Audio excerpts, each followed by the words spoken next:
என்னோட ரைடிங் ஸ்டைலுக்கு டியூக்கு தான் நல்லா இருக்குன்னு எனக்கு தோணுது. ஆப்ரிலியாவோட நல்லா இருக்கு டியூக்கு.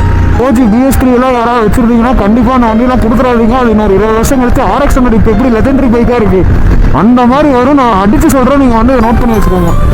வண்டி வந்து கொடுத்துடாதீங்க. அந்த மாதிரி வண்டியெல்லாம் திருப்பி கிடைக்காது. இந்த வருஷம் அந்த வண்டி வந்து எனக்கு என்னடா பண்ணியிருக்கு அப்படின்னு கேட்டிங்கன்னா, இப்போ நான் இங்கே இருக்கிறதுக்கு காரணமே அந்த வண்டி தாங்க.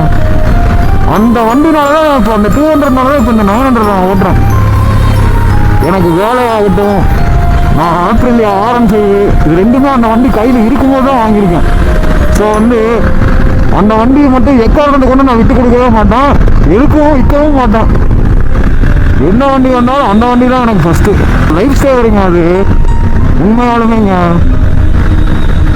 ஏன் அப்படி சொல்கிறேன்னு வைங்களா, ஒரு கட்டத்துக்கு மேலே வந்து எனக்கு என்னடா பண்ணுறது அப்படிங்கிற மாதிரி இருந்துச்சு.